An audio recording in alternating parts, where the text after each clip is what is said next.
नमस्कार दोस्तों, स्वागत है आपका आपके अपने यूट्यूब चैनल मन अप स्टोरीज में। दोस्तों, कहानी चल रही है वृद्धाश्रम और इसके 5 पार्ट अपलोड हो चुके हैं। ये छठा पार्ट है। तो चलिए दोस्तों, इस छठे पार्ट को शुरू करते हैं। प्राची और प्रशांत कुछ नहीं बोले। वो समझ गए थे पापा की खुशी अब वहीं है और जहाँ पापा खुश वहाँ वो दोनों भी। उदय जी को आए हफ्ता भर हो गया था। ऑफिस के काम की वजह से प्रशांत को 2-3 दिन बाहर जाना पड़ा। प्रशांत कहकर गया था उसके आने के बाद ही उदय जी आश्रम जाए। इतने दिन आश्रम से दूर रहे, अब तो उदय जी को भी वहाँ की और वहाँ के लोगों की याद आने लगी थी। वीरेन जी का भी उनके पास रोज़ फ़ोन आता, ये पूछने को कि कब आ रहे हो। फिर कभी कभी उनका मन भारी होता तो सुमन जी की याद आती। लगता उनको अपने दिल की बात करनी होगी तो किससे करेंगी। उनके सिवाय वो ज़्यादा किसी से कुछ कहते भी तो नहीं। इस दफ़ा वो वीरेन जी को ही नहीं, सुमन जी को भी याद कर रहे थे। बस शायद कबूलना नहीं चाहते थे या उनको इसका एहसास नहीं था, क्योंकि सिर्फ सुमन जी ही नहीं, वो खुद भी उनसे अपनी सरोज की ढेरों बातें करते थे और सुमन जी उन्हें बहुत ध्यान से सुनती। एक दफ़ा उन्होंने उदय जी से कहा भी था, सच आप दोनों का रिश्ता अनोखा सा था। मुझे तो दाम्पत्य जीवन का मतलब जब तक समझ आता तब तक पारस मुझसे बहुत दूर चले गए और जब मेरे पास थे तब हम अपनी जिम्मेदारियों में एक दूसरे को समय नहीं दे पाए। जीवन साथी की असली कमी तो जिंदगी के इस मोड़ पर ही लगती है जब सारे रिश्ते खुद में व्यस्त हो जाते हैं और हम सबके लिए फालतू। उदय जी ने एक दो दफ़ा सुमन जी को फ़ोन भी किया, पर औपचारिक बातों से ज़्यादा बात नहीं हो पाई। शायद झिझक दोनों तरफ से ही थी। इधर सुमन जी ने अब बहुत हद तक खुद को संभाल लिया था। दर्द अब भी वही थे, बस उनके साथ खुश रहना और जीना सीख लिया था। और इन सब में उदय जी की भूमिका वो नकार नहीं सकती थी। उन्हीं की बदौलत जिंदगी में पहली दफ़ा उन्होंने खुद के लिए सोचना शुरू किया था। एक दिन अनुराग का फ़ोन सुमन जी के पास आया, ये बताने को कि मकान का सौदा हो गया है और उन्होंने साक्षी की मम्मी के पास ही नया फ्लैट भी ले लिया है। वो भी अकेली रहती हैं, हम पास रहेंगे तो उन्हें हिम्मत रहेगी। सुनते ही सुमन जी को हंसी आ गई, पर उस हंसी के पीछे छिपा उनका दर्द साफ नजर आ रहा था। वो अनुराग से बोली, सही कहा बेटा, अच्छा लगा ये जानकर कि तुम दोनों ने किसी के तो अपनेपन की परवाह की। इंसानियत और जज्बात अभी भी जिंदा है तुम दोनों में, मरे नहीं। मेरे लिए ना सही, किसी और के लिए ही सही। और उन्होंने फ़ोन रख दिया। लाख कोशिश करने पर भी सुमन जी का मन अनुराग की बातों से बेचैन हो गया। रह रहकर वो अनुराग के बचपन में चली जाती, कैसे वो एक पल भी उनके बिना नहीं रहता था। और पारस के जाने के बाद तो उसके लिए उसकी माँ ही उसकी पूरी दुनिया थी। और आज देखो, बड़े होने पर अपनी दूसरी दुनिया बसा ली, अपनी माँ को छोड़, जिनके लिए आज भी उनकी दुनिया तो अनुराग ही था। एक पल को भी उसे अपनी माँ का ख्याल नहीं आया। आज सुमन जी बहुत बेचैन हो रही थी।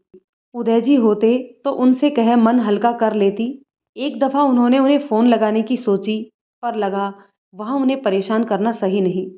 जब मन कुछ ज़्यादा ही विचलित हो रहा है तो उन्होंने 2 घूंट पानी पिया। फिर अपने दिमाग को शांत करने को अपनी आराम कुर्सी पर बैठ अपने मोबाइल पर प्लेलिस्ट में गाना चलाया। ना उम्र की सीमा हो, ना जन्मों का हो बंधन। उदय जी के साथ कब ये गाना उसका भी पसंदीदा हो गया, खुद उन्हें भी नहीं मालूम। गीत की उस पंक्ति को आंखें बंद कर सुनने लगी और वहीं अपनी आराम कुर्सी पर ही सो गई। एक दिन उदय जी ने वीरेन जी को फ़ोन कर बताया कि वो कल आ रहे हैं। बातचीत के दौरान उन्होंने सुमन जी के लिए पूछा तो वीरेन जी ने बताया, वैसे तो वो ठीक है, पर जब से तू गया है उसके बाद 1-2 दिन ही योगा क्लास आई थी, उसके बाद आना बंद कर दिया। आजकल सैर पर आना भी कम कर दिया और पिछले कुछ दिनों से उखड़ी सी नजर आती है। उदय जी चिंतित हो बोले, तो तूने पूछा क्यों नहीं? एक बार पूछता तो सही, कहीं कोई बात। वीरेन जी अपने शब्दों पर जोर देते हुए बोले, उन्होंने तेरे सिवाय इतना अधिकार यहाँ किसी को दे ही कहाँ रखा है। शाम को वीरेन जी शहर पर निकले तो सुमन जी और उनकी नज़रें आपस में मिली। आपस में अभिवादन के बाद सुमन जी ने वीरेन जी से उदय जी के लिए पूछ ही लिया, क्या बात है भाई साहब, आपके दोस्त नहीं आए? वीरेन जी ने जब बताया कि वो कल ही आ रहे हैं तो सुमन जी की आंखों में चमक आ गई, जिसे वीरेन जी ने भी भाप लिया। प्रशांत के घर आने के बाद उदय जी फिर से अपने दूसरे घर आ गए। सच कहें, अब ये आश्रम उनके लिए उनके घर जैसा ही हो गया था, क्योंकि घर उसे कहते हैं जहाँ रहने वाले सदस्य सिर्फ एक छत के नीचे साथ नहीं रहते, बल्कि एक दूसरे की भावनाओं को समझते हों, उनकी कद्र करते हों, ज़रूरत होने पर आपके साथ खड़े रहें। वरना आजकल तो एक छत के नीचे रहते हुए खून के रिश्तों को भी अपनों का साथ रहते हुए भी बिल्कुल अकेले पड़ते देखा है। जहाँ आपकी भावनाएं समझने का वक्त, उनकी कद्र करने की परवाह कहीं नहीं दिखती। आप अकेले अंदर ही अंदर घुटते रहें, अपनी बात ना किसी से कह सकते, तो ऐसे घर घर नहीं मकान कहलाते हैं। और उन मकानों की मजबूत ईंटें भी ऐसे रिश्तों को देख कमज़ोर पड़ जाती हैं, हिल जाती हैं। पर उन ईंटों को दर्द कहाँ किसी को समझ आता है, जब जीते जागते इंसान का दर्द ही नहीं समझ सकते। आश्रम में सभी ने उदय जी का दिल खोलकर स्वागत किया, पर उदय जी की नज़रें कुछ और ही ढूंढ रही थी। वीरेन जी अपने दोस्त की तलाशती नज़रों को भांपते हुए उदय जी से बोले, बताया था ना, आजकल सुमन जी थोड़ी उखड़ी और उदास रहती हैं। वैसे कल ही वो तुम्हारे बारे में भी पूछ रही थी। उदय जी बिना कुछ कहे सुमन जी के पास चल दिए। इतने दिनों बाद सुमन जी से मिलने की आकुलता की गवाह उनके कदम थे, जो अपनी नियमित चाल से कुछ तेज चल रही थी। सुमन जी क्यारियों में लगे पौधों में पानी दे रही थी, चेहरे से भी बहुत थकी और अकेली और उदास लग रही थी। उनको ऐसे देख उदय जी का मन परेशान हो गया। सुमन जी का ध्यान उनकी तरफ नहीं था। उदय जी ने उनके नज़दीक आ उन्हें नमस्ते किया। उदय जी की आवाज़ सुन सुमन जी पलटी। उन्हें यूं अपने सामने देख सुमन जी खुशी से फूली नहीं समाई। आंसू, मुस्कान, हर्ष, बहुत कुछ था उनके चेहरे पर। वह उनसे नज़रें चुराते हुए बोली, आ गए आप, बहुत दिन लगा दिए। जब भी जाते हैं तय समय से ज़्यादा ही लगा कर आते हैं। आपने तो एक फ़ोन करके बताया भी नहीं, रोज़ आपका इंतज़ार करती थी। कल ही वीरेन भाई साहब से आपके लिए पूछ रही थी। सुमन जी अपनी ही रो में बोले जा रही थी। उन्हें ध्यान ही नहीं कि उनके हाथ में पकड़े पाइप का पानी पौधों की बजाय फर्श पर गिर रहा था। उदय जी ने पास में लगे नल को बंद किया और सुमन जी के हाथ से पाइप ली, उसे समेटकर एक तरफ रख दिया। वो देख रहे थे, सुमन जी अब भी उदय जी से नजरें नहीं मिला पा रही थी। बोल भले ही उनसे रही थी, पर नजरें कहीं और थी। शायद अपने अंदर चल रहे तूफान को उदय जी से छिपाने की कोशिश कर रही थी। उदय जी सुमन जी के चेहरे को पढ़ते हुए सीधे मुद्दे पर आते हुए बोली, क्या हुआ, बात क्या है? सुमन जी, जिन्होंने खुद को इतने वक्त से बांध रखा था, क्योंकि बिखरने को उन्हें कोई कंधा नहीं दिख रहा था, कोई ऐसा नज़र नहीं आ रहा था जो बिना कहे उन्हें समझ ले, उनको सुन ले। इसलिए जब उदय जी के रूप में वो आस दिखी, कंधा दिखा, तो वो झलक पड़ी, बिखर गई उनके सामने। और अनुराग ने जो फ़ोन पर कहा, वो सब बता दिया। कुछ क्षण के लिए उदय जी बिल्कुल खामोश हो गए, फिर गहरी सांस ले बोले, पता नहीं आपके दिल में जो दर्द है, उसका आधा हिस्सा भी मैं महसूस कर पा रहा हूँ या नहीं। आपकी पीड़ा वाकई असहनीय है। नहीं कहूँगा कि क्यों ध्यान देती हो, जब वो आपकी परवाह नहीं करते तो आप भी क्यों करते हो? क्योंकि चोट रिश्ता तोड़ने वाले को नहीं, बल्कि जिसका रिश्ता टूटता है उसे लगती है। इसलिए कोई उपदेश भी नहीं दूंगा कि हिम्मत रखो, भूल जाओ, क्योंकि जानता हूँ कहना आसान है, पर जिस पर बीतती है वही ये दर्द जानता है। इधर सुमन जी भी दूसरी तरफ मुंह फेर अपने आंसुओं को छिपाने की नाकाम कोशिश कर रही थी। उदय जी से कुछ नहीं छिप रहा था। वो खुद को बेबस महसूस कर रहे थे, जो सुमन जी के आंसू नहीं पहुंच पा रहे थे। याद है उन्हें, सरोज की जरा सी आंख झलकते ही आंसू पोंछ उन पर गुस्सा अलग करते थे। पर अभी हालात कुछ और हैं। वैसे भी आदमी औरत की दोस्ती में एक मर्यादा होती है, और उसी मर्यादावश उन्होंने खुद को रोक रखा था। उन्होंने अपने बेबस हाथों को अपनी कमर के पीछे बांध लिया था और आसमान में तकते हुए बोले, पर साथ ही ये भी कहूँगा, जो भी मन में भरा है बस कह दीजिए। जितना रोना है खुलकर रो लीजिए, पर उसके बाद फिर से उठिए, खुद के लिए, अपने लिए सोचिए, अपनी सेहत पर ध्यान दीजिए। फिर से योगा क्लास आइए, क्योंकि इसके अलावा आपके हाथ में कुछ भी नहीं है। और जो हमारे हाथ में नहीं, उसके लिए कुछ नहीं कर सकते, पर जो हाथ में है वो तो संभाला ही जा सकता है ना। कल मैं आपको बुलाने नहीं आऊँगा, बस आपका इंतज़ार करूँगा। इतना कह उदय जी वहाँ से चले गए। सुमन जी उन्हें दूर तक जाते देखती रही। बिना किसी रिश्ते के भी एक अपनापन, एक परवाह, एक अधिकार सब महसूस किया था उन्होंने। अभी उदय जी के साथ। अगले दिन योगा कक्षा में सब लोग अपने आसन बिछा ही रहे थे। वीरेंद्र जी उदय जी से बोले, मैंने कहा था ना वो नहीं आएगी। एक बार तुम बुला कर देखते, क्या पता वो आ जाती। उदय जी बिना कुछ बोले अपना आसन सही कर रहे थे। तभी दरवाजे पर सुमन जी दिखी। हल्के आसमानी सलवार कुर्ते में, बालों को जूड़े में बांध रखा था। चेहरे पर सौम्य सी मुस्कान थी। उदय जी ने उन्हें देख आंखों से ही धन्यवाद किया। सुमन जी भी मुस्कुराकर रह गई। वीरेन जी दोनों को देख मुस्कुरा रहे थे। फिर उदय जी से धीरे से बोले, मान गए दोस्त तुमको। तभी योगा टीचर आ गए और सब योगा करने लगे।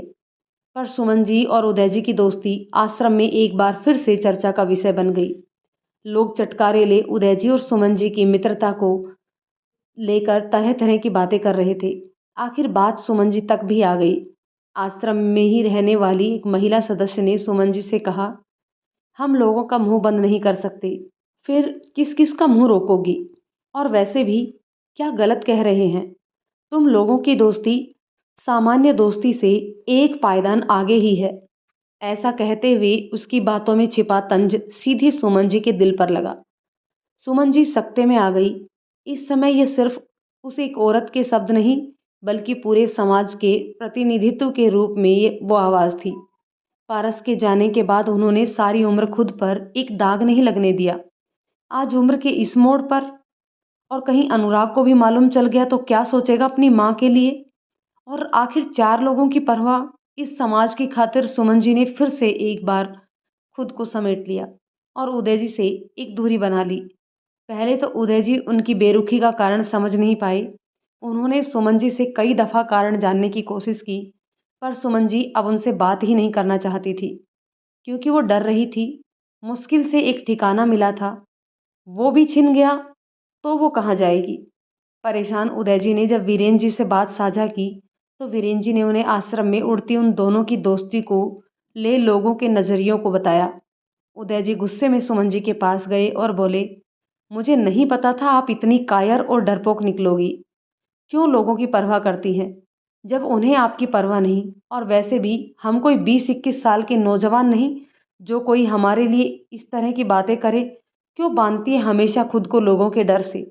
जो आपका मन है वह करिए। कब तक इस दुनिया की परवाह करेंगी? जब आपको उनकी ज़रूरत थी तो कोई आया था क्या आपके पास? सुमन जी की आवाज़ कठोर थी। वह उदय जी से बोली, आपके लिए कहना आसान है क्योंकि आप पुरुष हैं, और फिर आपके पास आपका खुद का घर है, इतने लायक बच्चे हैं। पर मेरे हालात बहुत अलग हैं। मेरे पास तो कुछ भी नहीं। अगर ये आसरा भी छिन गया तो कहाँ जाऊंगी? भगवान के लिए आप हमारी दोस्ती को यहीं ख़त्म कीजिए। आपको नहीं होगी, पर मुझे लोक लाज की परवाह है। और वैसे भी दुनिया तो सवाल उठाएगी ही। हमारे रिश्ते का नाम ही क्या है? उदय जी बिना कुछ कहे अपने कमरे में आ गए। वो अब तक सदमे में थे। उन्हें यकीन नहीं हो रहा था कि लोगों की सोच इतनी भी गिर सकती है। वो वीरेन जी से बोले, वीरेन, क्या गलत किया मैंने? इंसानियत के नाते एक इंसान का दर्द, उसका अकेलापन बांटना चाहा, पर वो भी इस समाज से सहन नहीं हुआ। छी, घिन आती है ऐसी मानसिकता पर। वीरेन जी धड़कते दिल से उदय जी के कंधे पर हाथ रख बोले, दोस्त होने के नाते एक बात कहूँ, बहुत अकेली है वो। हो सके तो उनका अकेलापन बांट ले। उदय जी गुस्से में बोले, वही तो कर रहा था, पर अब तो उन्होंने खुद से मना कर दिया। वीरेन जी की जुबान लड़खड़ा रही थी। वो पूरी ताकत जुटा बोले, ऐसे नहीं, उन्हें अपना हमसफर बना ले। थक गई वह अकेले जिंदगी काटते, और अब तेरे रूप में एक साथी मिला, पर इस समाज ने वो भी छीन लिया। वीरेन जी ने कह तो दिया, पर उन्हें उदय जी की प्रतिक्रिया का बिल्कुल भी अंदाजा नहीं था। कुछ नहीं पता वो इस बात को कैसे लेंगे। वीरेन जी देख रहे थे। उदय जी अवाक खड़े वीरेन जी को देख रहे थे। उनकी आंखें पनीली हो गई थी। उनके भीतर का दर्द उनके चेहरे पर साफ झलक रहा था। बहुत कुछ कहना चाहते थे वो, पर जुबान ने इस वक्त उनका साथ छोड़ दिया था। जमाने की बातों का इतना बुरा नहीं लगा जितना अपने जिगरी दोस्त की बात सुन। उन्हें शायद वीरेंद्र जी से इस बात की उम्मीद नहीं थी। लगा था कोई और उन्हें समझे या ना समझे, पर उनका दोस्त जरूर उन्हें समझेगा। एक दफ़ा तो वीरेन जी भी अपने दोस्त की मनोस्थिति देख अफसोस कर रहे थे, कहीं उन्होंने ये बात कह कोई गलती तो नहीं कर दी। पर कहते हैं ना, कमान से निकला तीर और जुबान से निकली बात कभी वापस नहीं आती। वैसे भी वीरेन जी ने ये बात बिना सोचे समझे नहीं, बहुत मनन कर कही थी। इधर खुद पर बड़ी मुश्किल से काबू कर उदय जी लगभग चिल्लाते हुए बोले, वीरेन, पागल हो गया है तू? अरे तेरा दिमाग ठिकाने पर तो है? तूने ऐसा सोच भी कैसे लिया, जबकि तू अच्छे से जानता है सरोज की मेरी जिंदगी में क्या अहमियत है। भले ही अब वो शरीर से मेरे साथ नहीं, पर उसकी रूह को मैं अपने आसपास अब भी महसूस करता हूँ। जब भी उसकी ज़रूरत होती है, लगता है वो यहीं है, मेरे आसपास। वीरेन जी उन्हीं की बात को पकड़ते हुए बोले, तभी तो कह रहा हूँ, इतना प्यार करता है उनसे और इतना ही नहीं समझा कि वो भी यही चाहती हैं। उदय जी अब भी थर-थर काँप रहे थे। वीरेन जी उनकी तरफ देख बोले, भूल गया? तूने ही बताया था कुछ दिन पहले, सरोज भाभी भी तेरे सपने में आई थी और तुझे बहुत कुछ इशारे में कहा था, जिसका मतलब तू उस वक्त ठीक से नहीं समझा था, पर मैं तो उस दिन ही समझ गया था। बस कहने का साहस नहीं जुटा पाया। लगा शायद तू खुद समझदार है, समझ जाएगा। अरे भाभी भी यही चाहती है, जरा शांत मन से सोच। उदय जी धम से पलंग पर बैठ गए।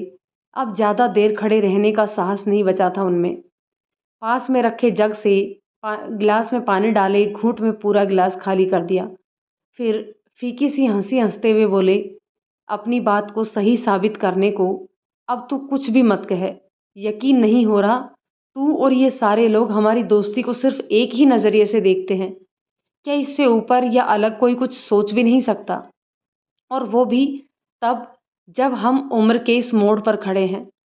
हाँ, ये सही है, सुमन जी का मैं आदर करता हूँ। उनसे सहानुभूति है मेरे दिल में, उनके लिए सम्मान है। बहुत अकेली थी वो, पूरी ज़िंदगी अकेले बिता दी, और तेरी भाभी के जाने के बाद अकेलापन क्या होता है, बहुत शिद्दत से महसूस किया था। बस इसीलिए थोड़ा-सा उनका दर्द बाँटना चाहता था। वो कहते हैं ना, जाके पैर ना फटी बिवाई, वो क्या जाने पीर पराई। इसलिए बस उस एक जैसे दर्द ने हम दोनों को साथ ला दिया। साझा सा दर्द, साझा सा दुख था। बस इसी कारण हम साथ में उस साझे दुख को कम करने का प्रयास भर कर रहे थे। एक दूसरे का साथ हमारी हिम्मत, हमारा सहारा बन गया था। पर तुम सब ने आगे के शब्द उनसे कहते नहीं बन रहे थे। उनकी पाक दोस्ती पर कोई ऐसी तोहमत लगाएगा, अभी तक उन्हें यकीन नहीं हो रहा था। टूट गए थे वो। वीरेन जी उनके पास आ बैठ गए और उनके कंधे पर हाथ रख बोले, तू खुद सब समझ रहा है, फिर भी अनजान बन रहा है। अरे पूरी जिंदगी हो गई उन्हें अकेले काटते, आज तक किसी ने उन्हें नहीं समझा, ना उनके अकेलेपन को महसूस किया, सिवाय तेरे। इसलिए कह रहा हूँ, और फिर इसमें गलत भी क्या है? आजकल कितनी खबरें पढ़ते हैं हम जीवन की। संध्या बेला में अपने अकेलेपन को दूर करने को लोग नया घर बसाते हैं, जिंदगी की एक नई पारी की शुरुआत करते हैं। फिर तू भी तो भाभी के जाने के बाद में कितना अकेला हो गया, बिना उनके अपाहिज हो गया। देखा है तुझे रोते, अकेले लड़ते। उदय जी की बातों को वीरेन जी सुन रहे थे चुपचाप। झरझर आंसू उनके गालों को भिगो रहे थे। वीरेन जी उन्हें रुमाल देते हुए बोले, दिल पर हाथ रखकर एक बात सच बता, जब से सुमन जी तेरी जिंदगी में आई, तूने खुद को संभाला है या नहीं? अपने दुख से उभरने में उनका साथ तेरी ताकत बना है या नहीं? भले ही तू मुझसे अपने मन की हर बात कहता था, पर सुमन जी के साथ तू सिर्फ उनका ही नहीं, अनजाने में खुद का दुख, खुद का अकेलापन भी बांटता था। और एक बात ध्यान से सुन, दोस्त होकर भी मुझे नहीं समझा। अरे ये मत समझ कि मैं भी समाज के डर से तुझसे ये सब कह रहा हूँ, या मेरी सोच भी सबके जैसी है। मेरे मन में कई दफ़ा ये बात आई थी, पर शायद इतनी हिम्मत नहीं जुटा पाया। पर आज चाहे जिस भी रूप में ये बात सामने आई, मैंने इस मौके को भुनाना सही समझा। मुझे भी कहीं ना कहीं लगता है कि इसी में तुम दोनों की भलाई है। वो कहते हैं ना, ऊपर वाला जोड़ियां बनाकर भेजता है। जब भी तुम दोनों को साथ में देखा, तब लगा तुम दोनों को भगवान ने किसी वजह से ही मिलाया है। तुम दोनों को साथ देख पूर्ण होने का एहसास होते हुए देखा है। फिर मुझे डर है सुमन जी इस समाज के डर से फिर से टूट ना जाए, और जानता हूं तू ये कभी नहीं देख पाएगा। उदय जी, आज मेरे मन की बात वीरेंद्र जी ने कह दी। मैं भी बहुत दिनों से यही कहना चाहती थी, पर हिम्मत नहीं जुटा पा रही थी। आवाज की दिशा में दोनों दोस्तों ने दरवाजे की ओर देखा। रुचि दरवाजे पर खड़ी थी। वो अंदर आती हुई बोली, और आप ये क्यों सोचते हैं कि यह गलत है? आपने ही तो सुमन जी से कहा था, दूसरों के लिए बहुत जी ली, अब खुद के लिए सोचना शुरू करो, एक नई शुरुआत करो। मैं हमेशा आपके साथ हूँ। तो क्या वो सब सिर्फ कहने भर के लिए था? आज जब आपके दोस्त को आपकी ज़रूरत है, तो आप पीछे हट जाएंगे? उदय जी आवेश में आ बोले, इसका मतलब यह तो नहीं कि मैं उनसे शादी नहीं, ऐसा कभी नहीं हो सकता। आप सब चले जाइए यहाँ से, कुछ देर के लिए मुझे अकेला छोड़ दीजिए। रुचि ने वीरेंद्र जी को आंखों से इशारा किया और दोनों उठकर बाहर चल दिए। जाते हुए रुचि उदय जी से बोली, जानती हूँ आप सरोज जी से बहुत प्यार करते थे। उनकी जगह जिंदगी में किसी और को जगह देना आसान नहीं, पर जिंदगी कब क्या मोड़ ले कौन जानता है। इसलिए एक बार सोचिएगा जरूर। उदय जी ने उन दोनों के जाने के बाद दरवाजा बंद कर लिया। नहीं चाहिए उन्हें किसी का साथ, अकेले ठीक हैं वो। कुर्सी पर बैठ सरोज जी की तस्वीर को अपने हाथ में ले वो बोले, देख रही हो तुम क्या कर रहे हैं सब? क्या तुम भी मुझे गलत समझ रही हो? मैंने तो सिर्फ उनका दर्द बांटना चाहा, तो क्या गलत किया? जो बात मैं कभी सपने में भी नहीं सोच सकता। अरे तुम्हें भूल कैसे किसी और को? तुम्हारा मेरा साथ तो 7 जन्मों का है। और उस तस्वीर को सीने से लगा वो फूट फूट कर रो दिए। अगले दिन उदय जी जल्दी सुबह सबके उठने से पहले अपना सारा सामान समेट कर अपने घर की ओर चल दिए। जाने से पहले उनकी नज़र सुमन जी के कमरे की तरफ गई, जहाँ एक दिल को भेदता सन्नाटा सा पसरा था। मानो सिर्फ सुमन जी ही नहीं, उनके आसपास की हर चीज नितांत अकेली है। एक दफा तो उदय जी उस सन्नाटे से ठिठक गए।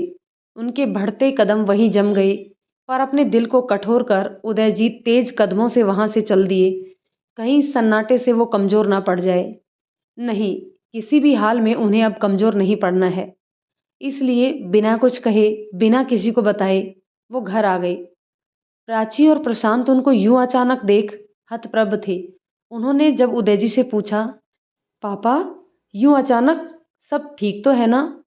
उदय जी जो दुख आक्रोश गुस्से से भरे हुए थे, वो चिल्लाते हुए बोले, क्यों?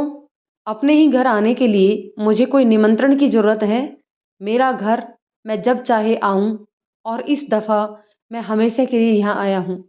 उदय जी का व्यवहार देख प्राची और प्रशांत अचरज में थे, पर इस समय उन्होंने चुप रहना ही सही समझा। उदय जी ने खुद को अपने कमरे में बंद कर लिया। इस वक्त किसी से भी वो बात नहीं करना चाहते थे। दोस्तों, कहानी के इस पार्ट को यहीं रोकते हैं, मिलते हैं कहानी के नेक्स्ट पार्ट में। तब तक ये कहानी आपको कैसी लग रही है कमेंट करके ज़रूर बताइएगा। यदि कहानी पसंद आती है तो इसे लाइक शेयर कर दीजिए, और यदि चैनल पर पहली बार आए हैं तो प्लीज़ चैनल को सब्सक्राइब ज़रूर कर लीजिए। तो चलिए दोस्तों, मिलते हैं कहानी के एक और पार्ट में। तब तक के लिए शुक्रिया।